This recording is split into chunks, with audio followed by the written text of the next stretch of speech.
Nobody asked if she needed help carrying her groceries. They never did. Eugenia Tate Holloway had lived 67 years on this earth, buried a husband, raised 3 children largely on her own after Curtis passed, and spent 22 of those years quietly building something from the ground up. Something that now occupied 14 floors of gleaming glass and steel in the middle of downtown Atlanta. But none of that was visible when you looked at her. What people saw was a heavy-set black woman in her late 60s with reading glasses pushed up on her forehead, sensible shoes, and a second-hand coat she refused to throw away because Curtis had given it to her the winter before he got sick. What they saw, in other words, was nothing. She had made peace with that a long time ago, or at least she told herself she had. It was a Tuesday in October when everything happened, one of those bright, cool Atlanta mornings that almost convinces you that fall is real and not just a rumor. Eugenia had a 10 o'clock appointment across town, and she had decided on a whim to treat herself. 40 years of takeout coffee from gas stations and break room drip machines. 40 years of telling herself she'd go to one of those nice places someday, when she had more time, when things slowed down. Well, she was 67. Things weren't slowing down. They were speeding up in ways she didn't like to think about too hard. So she pushed open the door to Halcyon, the kind of coffee shop that had exposed brick and single-origin beans and handwritten menus on chalkboards, and she stepped inside. The smell hit her first. Espresso, warm milk, something with cardamom. She stood in the entrance for a moment, just breathing it in. There were maybe a dozen people inside. Young professionals mostly, laptops open, AirPods in, the particular kind of not looking that isn't really not looking at all. A few of them glanced up. 1 or 2 glanced back down a little too quickly. Eugenia didn't notice. Or maybe she noticed and had learned, over 67 years, not to let it register on her face. She walked to the counter. The young man behind the register had the kind of carefully cultivated stubble that takes more effort than a clean shave. And his name tag said Bryce E.E. in blocky capital letters. He was in the middle of a conversation with his coworker. A girl, maybe 22, laughing about something on her phone, and neither of them looked up when Eugenia reached the counter. She waited. The conversation continued. She waited a little longer. The way you do when you're giving someone the benefit of the doubt, the way you've trained yourself to do over decades of choosing your battles. "Excuse me," she said finally. Her voice was pleasant. It was always pleasant. That was a choice she made every single morning. Bryce looked up. He looked at her the way people look at a problem they're not sure they have to deal with yet. "Yeah," he said. "Not yes, can I help you? Just yeah. I'd like a medium latte, please. Oat milk if you have it." He didn't write anything down. He just kept looking at her with that particular expression that she had seen on faces for most of her adult life. Not quite contempt, not quite dismissal, something in between. Like she was an inconvenience that had wandered in off the street. "That's a $12 drink," he said. The shop went a little quieter. Eugenia looked at him. "I'm sorry? Just saying." He shrugged with one shoulder. "The oat milk latte. $12. She understood immediately what he was doing. She had understood before he finished the sentence, and she felt in her chest the familiar old tightening. Not quite anger, not quite hurt. Something that had no clean name after all these years. That comes from being told, without words, that you don't belong somewhere. "I'm aware of the price," she said. Still pleasant. Still measured. "That's why I asked for it." Bryce didn't move toward the register. He said, "We're actually pretty slammed right now. Might be a long wait." She looked around the shop. It was not slammed. There were 2 people ahead of her in line, and both of them had already ordered and were waiting at the pickup counter. She could see the barista, a young woman with box braids pulled back under a cap, already working steadily. No backed-up tickets, no visible chaos. "That's fine," Eugenia said. "I'll wait." Something shifted in Bryce's face. A decision got made. He leaned forward on the counter with both elbows, and he said, in a lower voice that somehow managed to carry, "Look, I don't want any trouble. We get a lot of walk-ins who aren't really our We're kind of a members first situation here. Do you have a membership? There was no membership. There was a sign on the door that said open to all. There were no membership cards, no loyalty tiers, nothing of the kind. He had invented this on the spot, and both of them knew it. The two people at the pickup counter had gone still. The young woman with the box braids behind the espresso machine had turned her head slightly, the way people do when they're trying to hear without being seen to listen. Eugenia set her purse on the counter, slowly, deliberately, the way you set something down when you're taking your time, and she said, "I've never needed a membership to buy a cup of coffee. I'm just letting you know how we operate," Bryce said. "Might be more comfortable somewhere else. There's a McDonald's about 3 blocks. Bryce." The voice came from behind him, from the back of the shop, behind the swinging door that led to the kitchen. The voice was quiet, not raised, not dramatic, the kind of voice that doesn't need volume because it carries weight by other means. A woman came through the door. She was in her mid-30s, dark hair pulled back, wearing a halcyon apron over a blazer, and she had the particular expression of someone who has just heard something she cannot unhear and is now doing the math on what it means. Her name was Jess. She was the shift manager, and she had been in the back reviewing inventory when she came out to check on a supply delivery and heard, through the door, enough. She didn't look at Eugenia yet. She looked at Bryce. "Step back," she said. Bryce blinked. "I was just step back from the counter." He took one step back. The coworker with the phone had gone very quiet. Now Jess looked at Eugenia. "I'm so sorry," she said. "What can I get for you?" "Oat milk latte," Eugenia said. "Medium, please." Jess nodded. She turned to enter it in the register herself. Her hands were steady. Her face was not entirely steady. "It's on the house, and I'm deeply sorry for what just happened." Eugenia shook her head slightly. "You charge me for it," she said. "I want to pay for my coffee." Jess looked at her for a moment. Then she nodded once more and rang it in. Bryce was standing 3 feet back from where he'd been, looking at the floor, and something in his posture had already shifted from defensive to calculating. The look of someone working out whether this was really going to be a problem or whether it would all blow over. It was not going to blow over, because what Bryce didn't know, what Jess in the back had not had a chance to tell him, what was written nowhere on Eugenia's second-hand coat, or her sensible shoes or the reading glasses pushed up on her forehead, was that the reason Eugenia had chosen Halcyon that particular Tuesday morning was not random. Halcyon was one of 11 locations.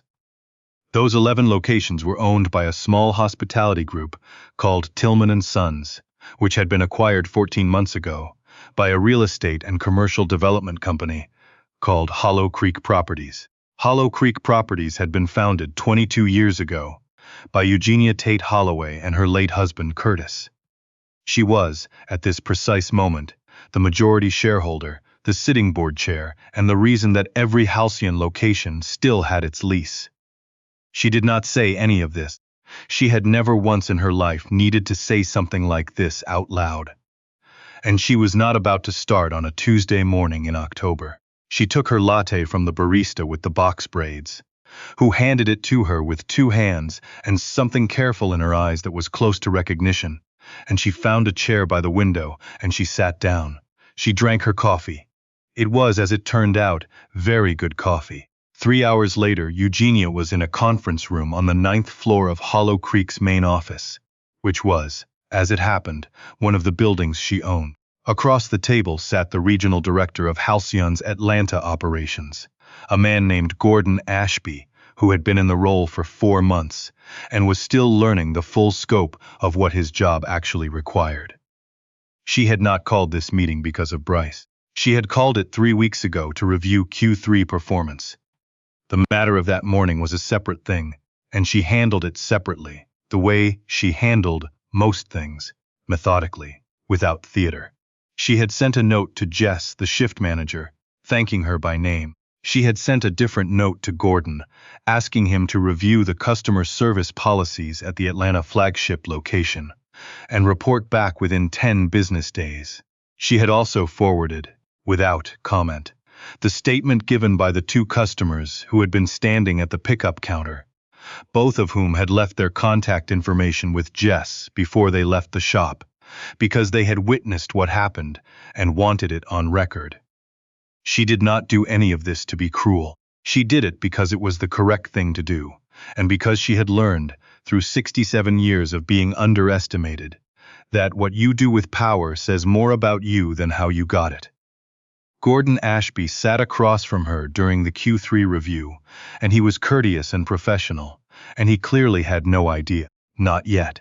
The note about the customer service review had come through official channels, formatted like all the others, and her name on it was her name on paper, E.T. Holloway, board chair, which meant nothing to a man who'd been in his role for 4 months and had not yet learned to cross-reference the org chart against the face that walked into his flagship location in a second-hand coat. She watched him during the meeting. He was competent. He cared about his work. He asked good questions. She decided that she liked him well enough to be honest with him, which she was, after the formal agenda concluded. She closed her folder and she said, "Gordon, I was in the Peachtree location this morning." He nodded, professionally attentive. "Your cashier told me they had a members-only policy." A pause. A very specific kind of pause.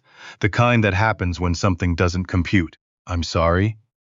"Before I could order," she said.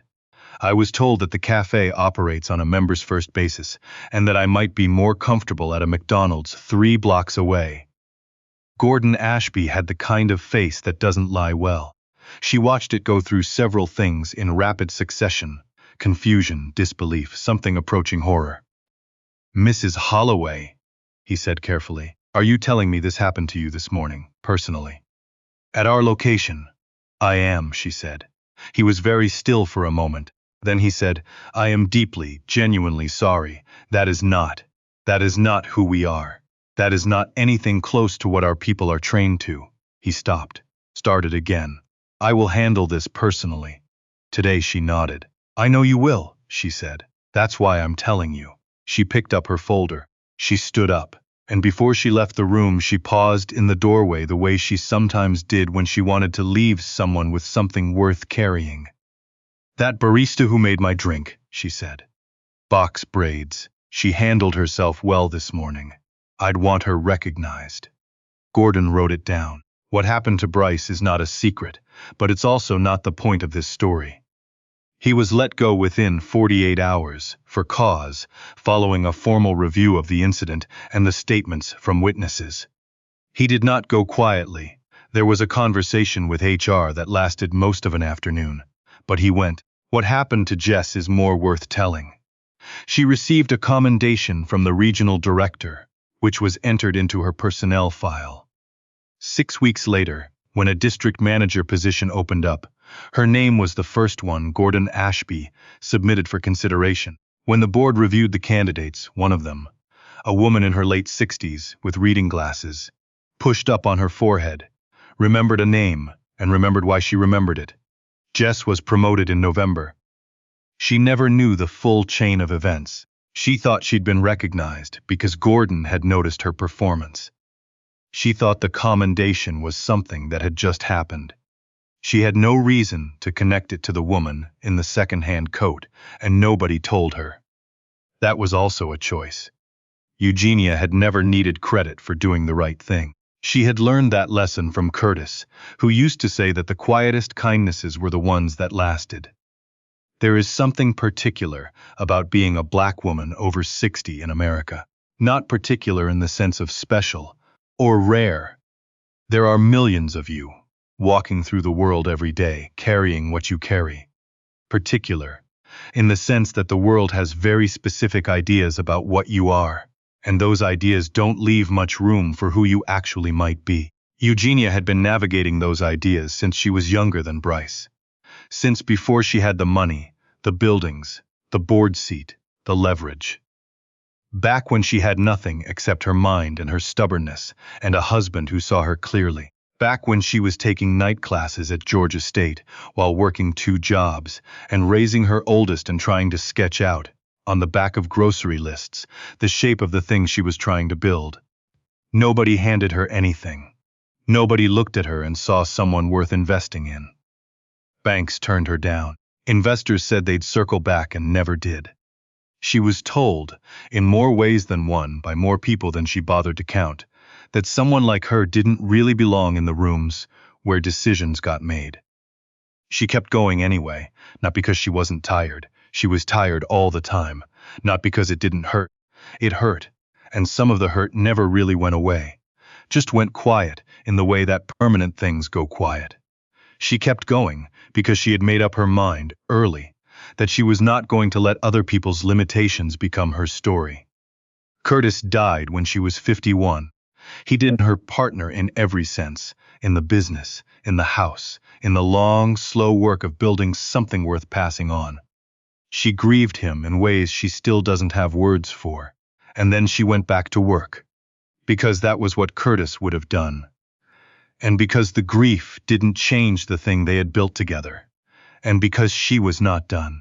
16 years after she buried him, she walked into a coffee shop in the building her company owned, and a 24-year-old with carefully cultivated stubble told her she might be more comfortable at a McDonald's. She drank her latte by the window. She thought about Curtis, the way she usually does when something would have made him laugh. Then she went to her meeting. I want to tell you something directly, because I think this story is one of those that can get misread. The point is not the money. The point is not that Eugenia owned the building, that the tables he was standing behind were her tables, that his job existed because of a lease she could revoke before he finished his shift. The point is not that the powerful woman turned out to be powerful in ways he could see. The point is what Eugenia did before anyone knew any of that.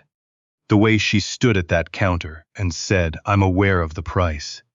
The way she sat by the window and finished her coffee with the same dignity she walked in with. The way she handled, in the back of a conference room 3 hours later, a situation that could have been about revenge, but wasn't, because she had never, in 67 years, confused justice with revenge. The point is Jess, who stepped through that door and said step back without knowing what it would cost her, without knowing who was standing at the counter, doing the right thing, because it was the right thing. The point is that dignity is not something you earn by revealing your credentials. It's not something you get from anyone else's recognition. Eugenia Tate Holloway walked into that cafe with her full dignity already intact. She walked out with it intact. Whatever happened in between, whatever Bryce thought he was doing, whatever small cruelty he thought he was performing, none of it touched the thing she carried in herself. She built 22 years of something from nothing. She buried the person she loved most. She kept going. She raised children who knew how to stand up straight and speak clearly and treat people like people. She learned, somewhere in the middle of all of that you cannot wait for the world to see you correctly before you decide to take up space. You take up space anyway. You order the coffee, you sit by the window, you drink it slow. I think about Eugenia when I'm in rooms where I'm not sure I belong. I think about the way she didn't announce herself, didn't justify herself, didn't wait for permission. I think about the second-hand coat. I think about Curtis, who saw her clearly before the buildings and the board seat and the 22 years, who loved her when she was sketching her future on the back of grocery lists. I think she would tell you, if you asked her, which she would find slightly embarrassing, that the coffee was worth it. That sitting by that window in the October light was worth it. That the whole point of building something is so you can enjoy it, take up space in it, claim what is yours without apology. And I think she'd tell you one more thing, that the woman who steps through a door and says step back, without knowing it will matter, without knowing anyone is watching, without anything to gain and something to risk, that woman is the real hero of this story. She just didn't know it yet.